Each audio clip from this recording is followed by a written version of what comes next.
Welcome back. India woke up to a big shocker today. Cafe Coffee Day founder VG Siddhartha has gone missing. VG Siddhartha is also the son-in-law of former External Affairs Minister and former Karnataka Chief Minister SM Krishna. It is reported that Mr. Siddhartha got out of his car near the Ullal Bridge across the Netravati River in Mangalore last night and didn't get back into his car. He's been missing ever since. A massive search operation has been launched to find him and it's still underway. But a letter allegedly written by him to the board of his company, which is being investigated, is the last piece of communication from him that has sent shockwaves. In the letter, he alleged harassment at the hands of private equity partners, lenders, and an unnamed former Director General of Income Tax. He also goes on to say that his family was not aware of his financial troubles. Let's first go across to our correspondents. Neha Hebbale, Rahul Dam are standing by in Bangalore. Neha, could you first give us an update, please, on the search and rescue operations? What is the status right now? How many hours has Mr. Siddhartha been missing for? And are those who are looking for him still hopeful?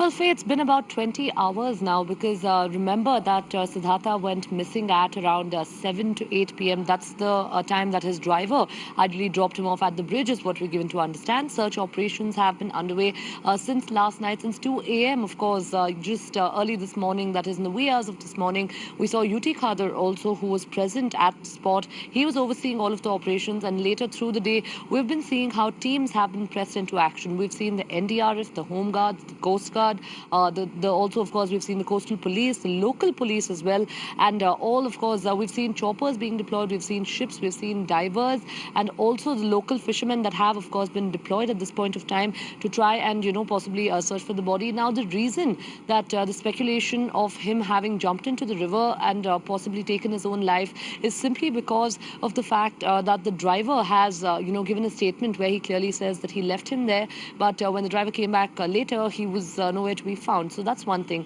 Secondly, of course, is the fact that there's this letter that has, of course, surfaced where Siddhartha has written to his employees. Initially, there were a lot of doubts about, the authenticity of the letter, but we did get in a word from the Mangalore Police Commissioner, Sandeep Patil, who himself said that the investigation has been carried out on that front and the letter has been authenticated by the family members. Board of Directors have also confirmed receipt of the letter. And third, and most importantly, also when we just gotten a word from Mr. H.D. Deve Gowda, the former Prime Minister and JDS Supremo, he's also very clearly gone on to say that he met the family in the morning, and they have also at this point of time told him that yes, somewhere that he was pressurized by the IT department. That is something that's been mentioned in the letter and also has been pointed out by him. So really most unfortunate at this point of time what's happened. Well, I also want to bring in Rahul Dama. Rahul, if you could take us through that letter and the reason why it has sort of sent shockwaves through India Inc. and through corporate India, because there has been, if we'll remind our viewers, Mohandas Pai, in fact, was the first person to bring this up on Twitter. He did say that there is a lot of harassment going on by tax authorities. We've had some sort of murmurs about it from corporate India. This touched a raw nerve. But we also had the Income Tax Department, Rahul, come out and say that this letter is not authentic. It doesn't match the signatures. Can you take us through what the latest is right now?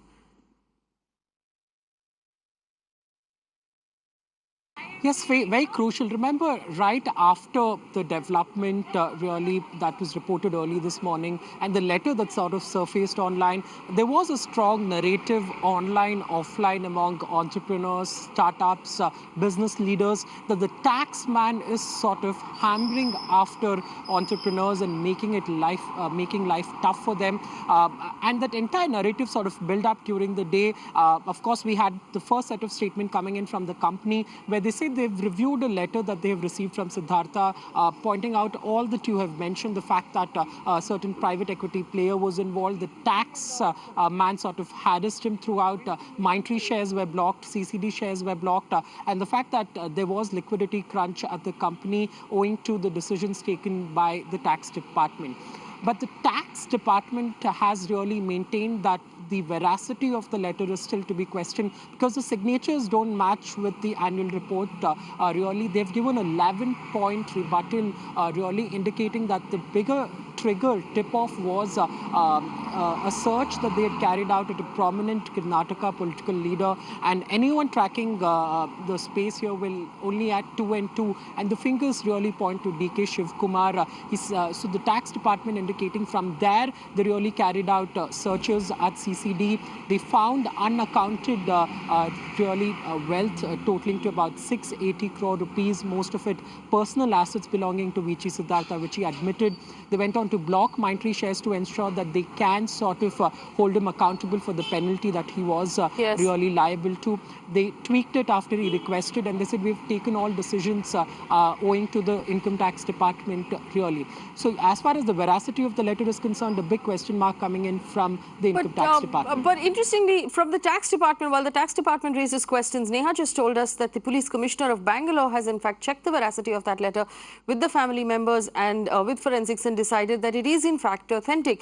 But Rahul, you also track the startup world from Bangalore for the network, and I want to understand from you, and we do know that a lot of times these things don't get said on camera, but they get said off camera, where a lot of business people will tell us off camera that the going is tough, if it is. Have you heard them say that to you?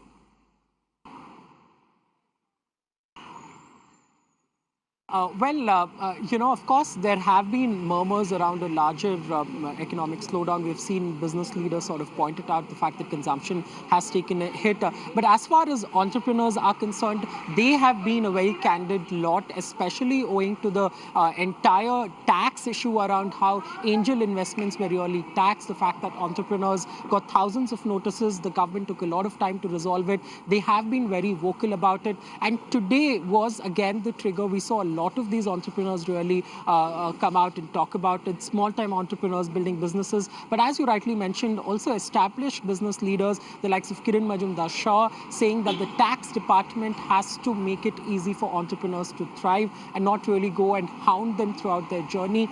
That's a really big name from India in coming out and saying that more has to be done in terms of how the government deals with business leaders. Really, as far as startups are concerned, they are always the vocal lot. All right, Rahul and Neha, thank you so much for bringing us the latest on this particular rather worrying development that's taking place. Let me go to my panel of guests at this point. Gopal Agarwal joins us with the BJP. Govindraj Jaitiraj is a senior journalist. He's also an entrepreneur, the founder of India Spend, factchecker.in and Boom. We have Harsh Rungta, who's a financial advisor who joins us as well. Gentlemen, good evening and thank you for joining us. Govindraj, if I may start with you, Govind, good evening. Let's call it the unease of doing business. While we don't know all of the details of the particular case as far as Siddhartha Hegde and Coffee Day are concerned, it has raised questions about how difficult it is to run a startup or be an entrepreneur, to run a business in India. I want to understand from you, in your experience as a journalist and an entrepreneur, do you see this as being difficult? Do you see the do you find in your experience dealing with the tax department is in fact, can in fact be called harassment on some levels? I mean, one of the things about doing business in this country is most people would be very wary of telling the truth. And they are wary of telling the truth because they don't know who's going to come after them and when they're going to be attacked or taken to task. Having said that, if you look at Siddhartha's letter, I think there are two parts to it. I think he did do something, or one of his transactions was perhaps either illegal or there was something seriously wrong with it, which is why in some ways he's almost begging forgiveness in that letter, at least in the tenor of that letter.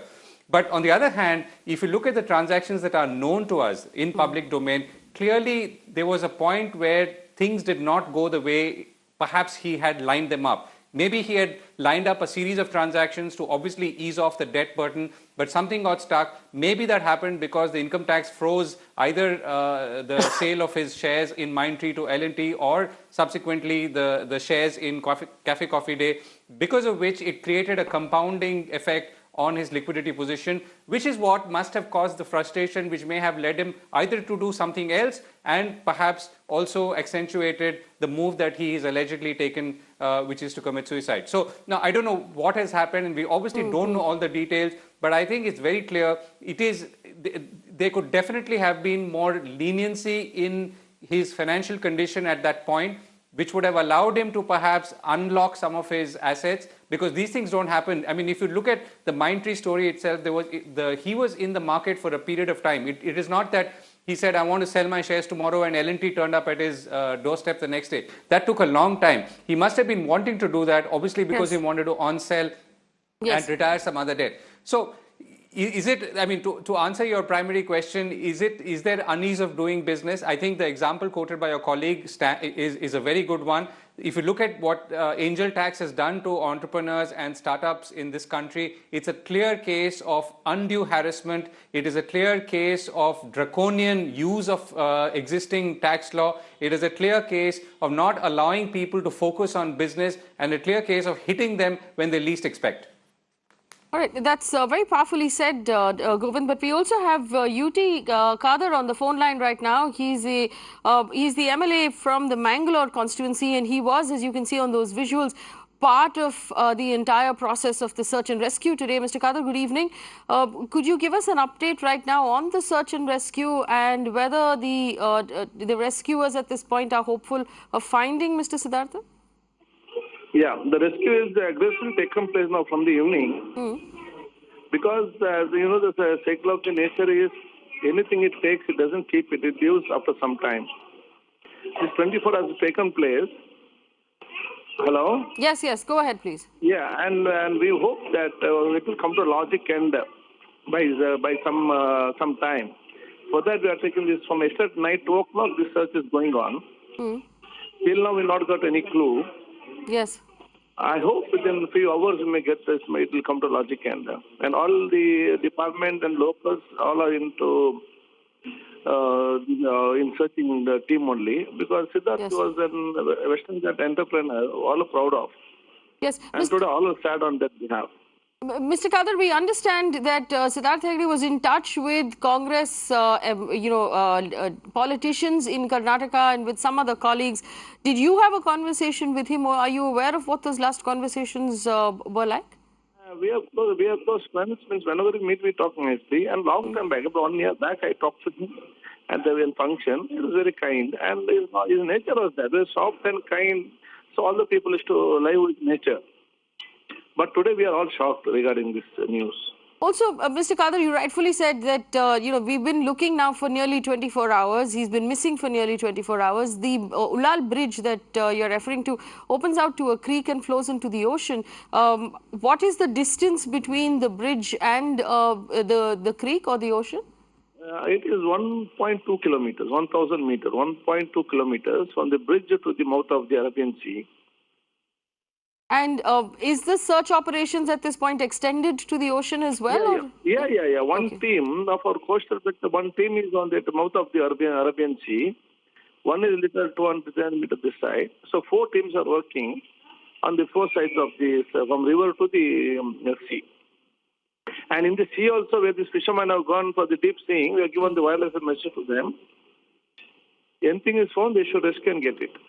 Okay, Mr. Kader, thank you so much for joining us and giving us that information. UT Kader, Karnataka, MLA of Mangalore, where this entire incident has taken place, where the search and rescue process continues. I just want to go back to the panel. Govindraj Aitaraj telling us quite clearly that as far as the angel tax is concerned, that several entrepreneurs have found it, almost harassment in the manner in which, they've been treated. Harsh Rungta is with us. If I understand correctly, angel tax is an investment, and invariably the tax department has been treating it like an income, demanding that startups pay tax on it, and that's where that entire and when you get a notice from, or you have a case open from the IT department, invariably raising future funding becomes difficult, because it comes up in all of your due diligence that all of your investors or prospective investors may make. But that aside, Mr. Rungta, do you believe that there is a case for unease of doing business in India, specifically when it comes to dealing with authorities, not necessarily only tax, but more than that?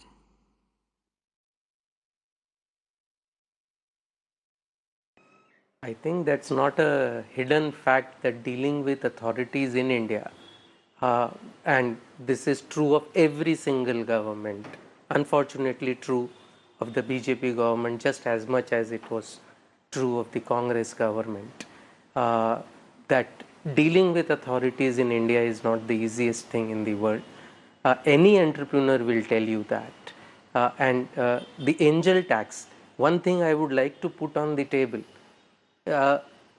please go and talk to any person who's done a startup in the last 8 or 10 years and find out whether he has received a notice from the tax department or not. I can bet, at least I don't know a single startup that has not received a notice. Now, I may be misinformed, but I think every single startup has received a notice. And this, mind you, in a country that wants to encourage startups because they are the employment providers. Please remember when the BJP first came to power, I'm sorry if this sounds like a political situation, but it was, I mean, the kind of coinage of the term tax terrorism was done by Mr. Arun Jaitley when he was not the finance minister, when he was still in the opposition, and unfortunately under him it has only increased in leaps and bounds, and one hopes that the new finance minister will put some control over it. Apart from the angel tax, you talk to any single corporate, the entire, or even individuals for that matter, the entire effort of the tax department seems to be create a demand, make the guy cough up 20% even if he has to go in appeal, he has to cough up 20%. Now 20%, if the demand is completely illogical, even coughing up 20% of an illogical demand is likely to bankrupt the person. Imagine the kind of stress that the guy is doing. He or she has to run a business, not to scrounge around to try and find the 20% tax that he has to pay to the department so that he can just continue doing business and continue fighting the tax department at the other side. And there is zero accountability in the tax department. Most cases, the tax department loses in appeal, the money will come back. Getting that money back from the department is another battle altogether. But anyway, that's years away, and the person who collected the tax has gone. He has finished his target for the year. So I think this is something that the corporates may or may not say openly. But this is a clear problem, and I think earlier it is so, and this problem I am again repeating is across governments. This is not a BJP invention. This was very much there in the Congress government. Unfortunately, it has only got accentuated in the BJP government. All right, let me just bring in Gopal Agarwal. Mr. Agarwal, you heard Govindraj Hethraj and Harsh Rungta make their statements quite clearly. And we've had several conversations about job creation, about economy, and you've always reiterated that this is a government that hopes that people will start their own businesses and create employment instead of waiting for the government to give them jobs. If this is the reality of what's happening on the ground, if entrepreneurs are being harassed by the tax department, how is that in any way supporting entrepreneurship and supporting job creation? Faye, if you will talk about the problems being faced by people in the income tax department, yes, we can have several examples. This has been there where overzealous officers ambush people for various reasons. It may be for a tax target, or even there are cases for corruptions also. So this is the fact of the situation. But to sweep it across all spectrum with just sweeping thing that the tax department has problems, therefore the whole government is on that line is not correct. We are working towards the ease of doing business. We have been able to come up from 142 to 77. There are reasons, though there are still unfinished areas and jobs to be done in that area, but we have moved in that direction. Even innovation mission, you have seen that 3-4 days back we have performed better. And on angel tax there was a problem, we have accepted in the budget, we have corrected it. Under the GST there were problems, there were 35 meetings where issues was corrected, and the government is listening to people and correcting it on various issues. There are reforms on the labor code. The 44 acts are being now consolidated to 4 labor codes, simplify them. I can tell you that 930 entries which were required under the Industrial Dispute Acts now have been reduced to only 133. Then there are 56 Mr. Gopal Agarwal, by the industrial people. Mr. Gopal Agarwal, let me finish. One second. I understand there. No, that's not the point at all. I'm Give me asking 30 you seconds about more. a particular problem and you're pointing at the There sky. are problems. No, I'm telling you there are problems with the income tax department, and that doesn't mean that unfortunate incidents. By unfortunate incidents, you simply say that all problems are because of the government. It's because of their own doing. There have been incidences where corporates have over-leveraged balance sheets.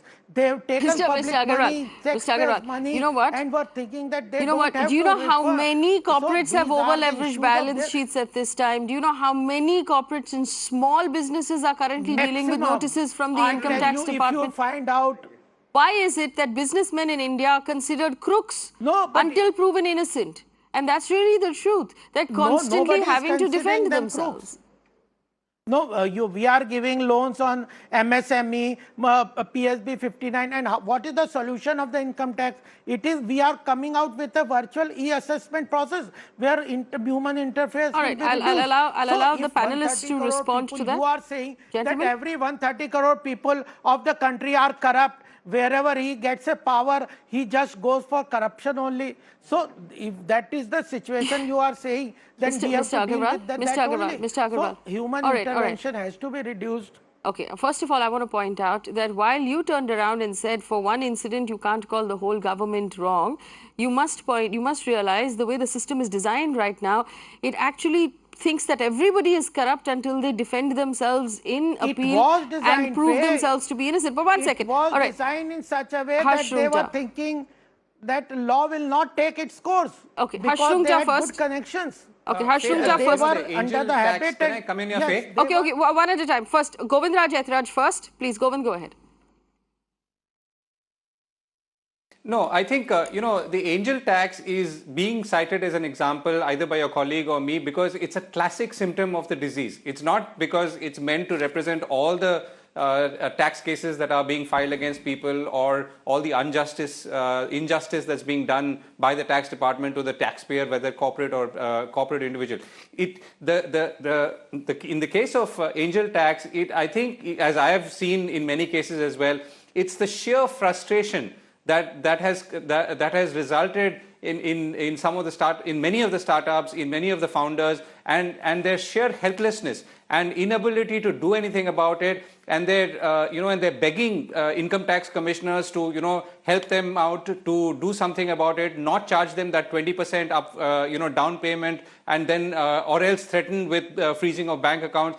It's that frustration which is what one is trying to draw attention to, and that is the frustration that drives people to do crazy things. And I think that is what we have to address. It's not about the whole system. I know this government has been trying to clean up things, but it's the exception that affects everyone. Obviously, on a daily basis, rules are being the number of rules are being reduced, statutes are being made simpler, more people are taking loans, but that's not how the real world works. In the real world, if there is one person or a set of people who are gone after in a way, as we've seen before in the case of angel tax, it creates it creates stress and tension across the system. Everyone is wondering whether the sword is going to fall on them next. And that is what I think the problem with the whole VG Siddhartha case is, that you don't know if other entrepreneurs in a similar desperate situation trying to sell assets in a speedy manner are unable to do it because something else has been blocked or some assets have been frozen, and they become helpless and thus frustrated. I think that's the issue here. Mr. Rungta, go ahead. See, I do not disagree with everything that Mr. Gopal Agarwal just mentioned. My point is that for the entrepreneurs, maybe if an entrepreneur has done something wrong, he needs to pay the price for it. If tax is due, the tax needs to be paid. So there is clear accountability. I mean, and that accountability is what ultimately probably led to the sad incident that we saw. But what is the accountability of the tax officials who openly, clearly are harassing people who are creating employment in this country? There is zero accountability. There are people who will tell you, please pay this 20%, then you do what you want. And they have zero accountability. They get promoted. They will go on to plumber and plumber positions. And please, I am not talking about corruption. The reason this is being done is the completely irrational, completely unrealistic targets imposed upon them by this very government. And it is because of these targets that these kind of irrational steps are being taken, and because they seem to have no choice. I have seen good officers. I agree that there are very good officers. The good officers are helpless because if they don't complete those targets, they will be hauled up. So they are also forced to do harassment. Even people who don't want to do harassment are forced to do harassment. And I think this is something the government needs to look. How can it have a target system that forces unease of doing business when its entire target is to improve the ease of doing business ranking? This is a plea for help. This is a plea to at least let this sad incident, whatever has happened in this incident, become a focus point for some inward looking thing from the ruling government. We expected you to be different. This is not your doing. This has been there for some time. Yes, Mr. We Rupert. expected you to be different. Please be different. All right, I'm going to leave this here really, but very, very powerful and very honest statements being put out both by Govind and by Harsh Rungta here, and we hope that this, reaches ears that will actually pay attention, because we cannot afford for people who start businesses to be driven to take drastic steps like this, because as the government has pointed out, that entrepreneurship is really the route to employment and job creation in this country. Just to answer a couple of questions, Rahul Jain says, what is angel tax? Well, an angel investor is someone who invests in a business when it's just starting off, which is why they're called angels. And there was a tax up until lately, which the government has now removed in the budget, that was completely unfair. And the income tax department would send notices to young entrepreneurs that would eventually, they would give them two choices. Either you pay up, or your assets get frozen and you can't do the business, and it shows up on your term sheet for your next round of investment, and it becomes difficult for you to raise money. There was a certain kind of harassment. There's another question of what is an over-leveraged balance sheet from Shantanu Chatterjee. Basically, when a business borrows more and it has more debt than it has assets, or its ability to pay back, that's an over-leveraged balance sheet. But what both Govind and Mr. Rungta were saying very clearly was simply this, that right now, the system is oppressive to a point where running a business becomes extremely difficult, and you're adding far more stress to the lives of those who run businesses. We have to allow them, for example, to sell assets if they need to pay back debt, to sell assets if they need to in order to pay off dues of income tax. Right now, the way the system is designed, it leaves them with very few choices. And in cases like the one that we're looking at right now, while the search continues for Siddharth Hegde, after 24 hours, hope now dwindles. Moving on to Chennai, a very distressing story in Chennai. There was an activist who was fighting against illegal encroachment of lakes. That